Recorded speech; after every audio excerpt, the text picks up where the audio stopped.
There's a lot of list videos ranking the top 10 best or hardest or sexiest Soulsborne bosses, and they always tend to bring up similar opinions. The Orphan of Kos is tough as nails. Millennia's Waterfowl Dance can do one. Slave Knight Gale is about as good as dual fights gets. Ludwig the Accursed, the same for big scary monsters. But I always kind of feel bad for the majority of Soulsborne bosses that don't get as much love. There are so many amazing fights in these games, as well as a few stinkers, and a significant number of them aren't given the attention they deserve. So let's put aside your Artoriuses, your Fume Knights and your Ishiens, and instead celebrate some of the more underappreciated boss fights in FromSoft's pantheon.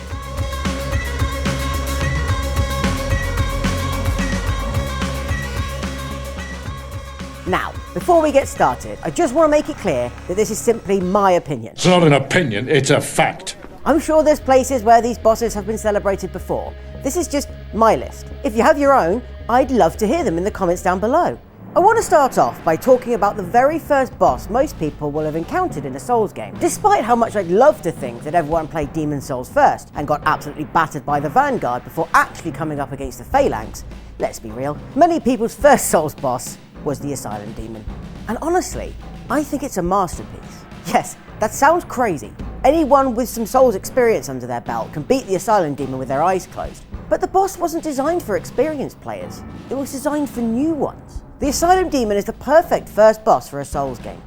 Take your initial encounter. You've barely had any time to acclimatise to the controls. You might have stabbed a couple of defenceless hollows with your broken sword. Depending on your starting class, you may be wearing less clothing than Channing Tatum in any film he's in, but at least you found your first bonfire. And then he crashes down from above and smashes you into bits with a massive hammer. You can attempt to kill it with your broken sword, but you'll quickly realise that's not a good idea, and head through a gate instead to your escape. Already, the game has taught you a number of things vital to understanding the gameplay of Dark Souls. Be aware of your surroundings. Come back later if a challenge is too difficult. Be on guard at all times. Soon after, you find yourself facing the big demon Bruce again. Only this time, the tables have turned.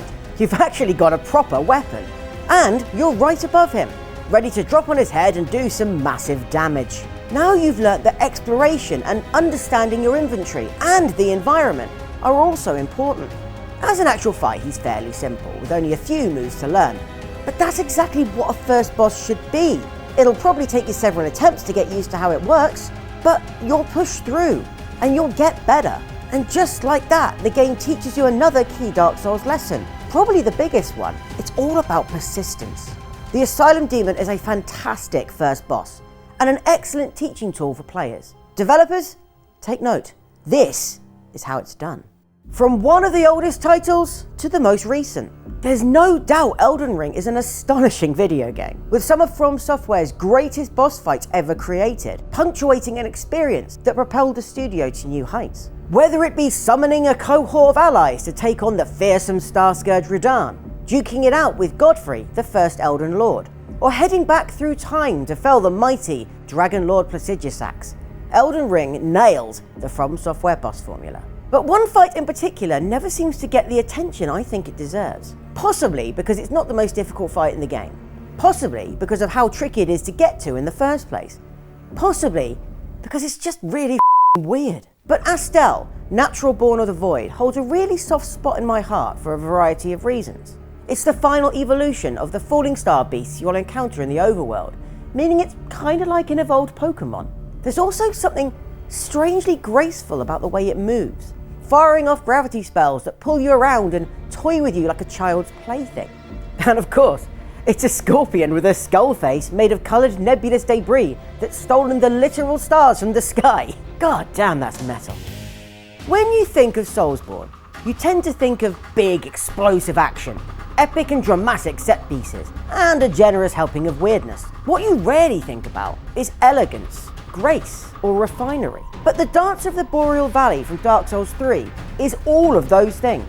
The fight feels like a tango, with two opposing dancers taking it in turns to trade blows. The player has to understand the flow of the dancers' combos, timing strikes in an almost rhythmic way. She is not a charging brute or a horrific amalgam, but a performer, an artist, a dancer. It feels very unusual for a Souls game, but it really works. Credit to the animators for this one. The Dancer of the Boreal Valley deserves more love for that alone. Dark Souls 2 gets a lot of flack, and rightly so. The hitboxes are janky and dodge frames are tied to a stat for some baffling reason. The world feels put together at random with the geography making no sense at all. And here's something that people don't often remark on, but I think the game's pretty ugly. But one of the few things it has going for it is bosses. Sure, there's a lot of them, and some of them boil down to a bunch of rats, or some enemies in a room and there's benches. But there are others which are spectacular. These are often found in the DLC. Sir Alon, Sin the Slumbering Dragon, Burnt Ivory King. All excellent boss fights with strong mechanics and significant lore. But there are bosses in the main game worth talking about too. One of my personal favourites is the Demon of Song. God, I love the design of this thing. A frog with its face and arms covered by a giant mouth. I mean, who comes up with this stuff? This thing also has a cool backstory, involving stealing the song of the Milfitanos in the Shrine of Amana to lure people to it so it can feed on them. I dated someone like that once. No, that's obviously a lie. I've never dated anyone. Anyway, the Demon of Song. Not the greatest fight mechanically, with only a few attacks to speak of and a gimmick where you can't damage it until its face is exposed, but the fact such a hideous thing can sing so beautifully is enough for me to include it here. Puzzle bosses in Soulsborne games get something of a bad rap. The worst boss in Soulsborne history is a puzzle boss, and whilst I don't hate it as much as everyone else, I can still accept that it's really not that great.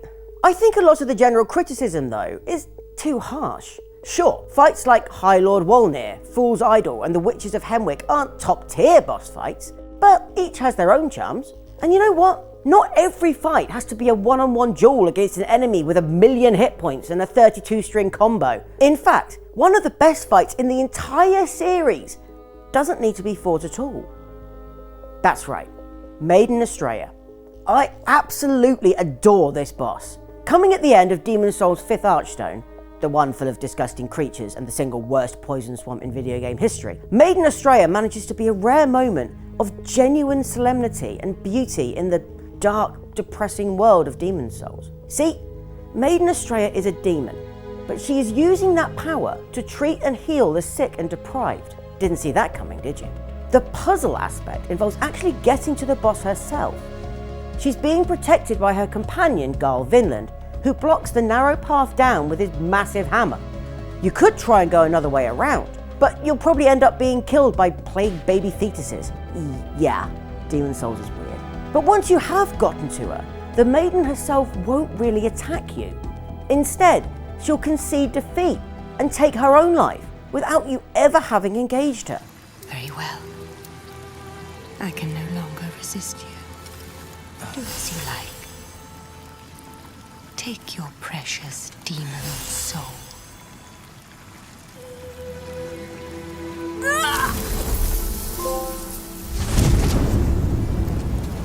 Underwhelming? It could have been. But the story of her trying to use her power for good purposes makes it one of the only boss fights in history that makes you question your own actions and wonder if what you're doing is actually the right thing. Or is she what she seems? Is this mess all her fault? Couple those questions with a beautifully somber soundtrack, and it makes Maiden Estrella a much more powerful encounter than the majority of other Soulsborne bosses.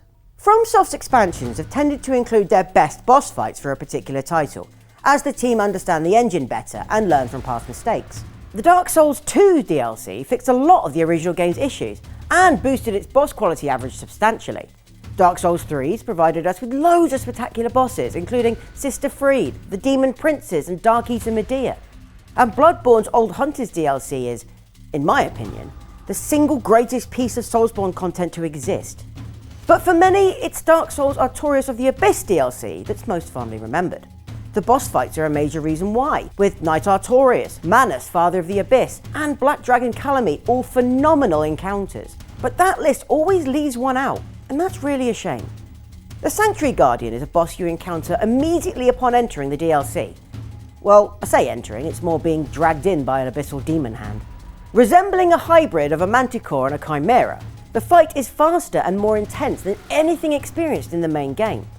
It has a wide range of attacks, can close distance quickly, and relentlessly keeps the pressure up. It's great preparation for what's to come. And you could even challenge yourself to fight 2 of them at once after defeating Knight Artorias. It's not the best fight in Dark Souls 1, but I think it deserves a lot more respect than it gets.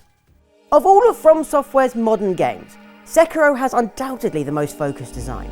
There is only one weapon to use throughout the game, so it demands you understand the combat on its terms and learn the systems of dueling swords and parry riposting required to conquer its challenges. But that comes with a cost.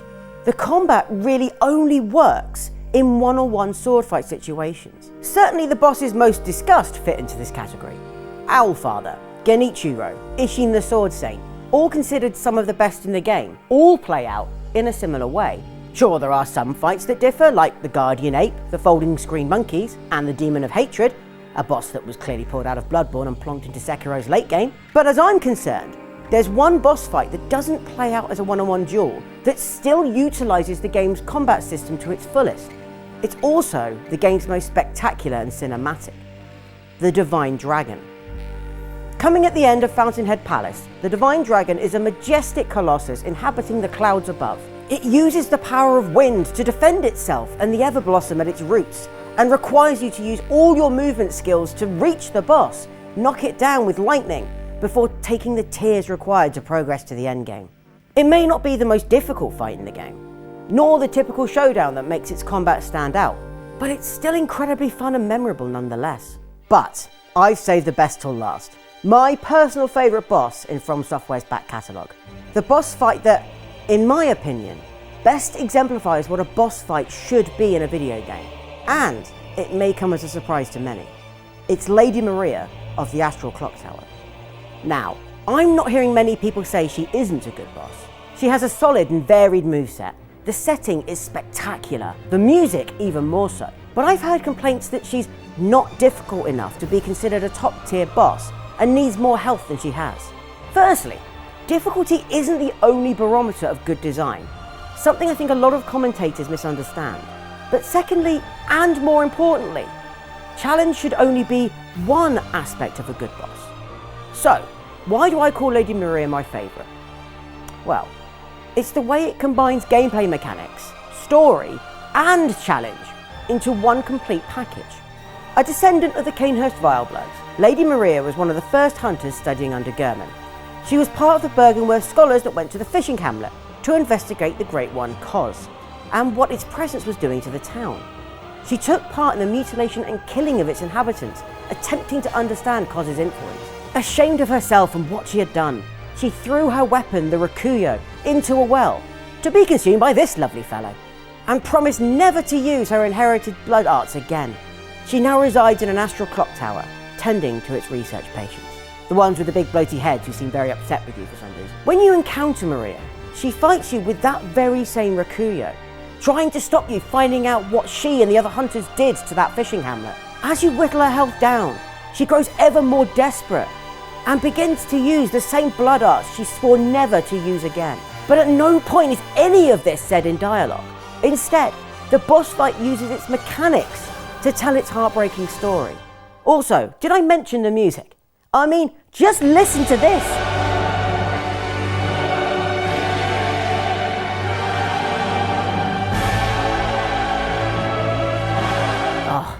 Chills. Combine all that with the aforementioned spectacle, as well as an exceptional voice performance, great animation, and some extremely fun gameplay. And that is why it's my favourite boss in all of Soulsborne, and deserves to be up there with the very best. But look, that's just what I think. What about you? What bosses in the Soulsborne franchise do you think deserve more love? Let me know in the comments down below. Also, remember to subscribe to the channel for more deep dive docs on games, and hit the bell to be notified whenever we drop a new video.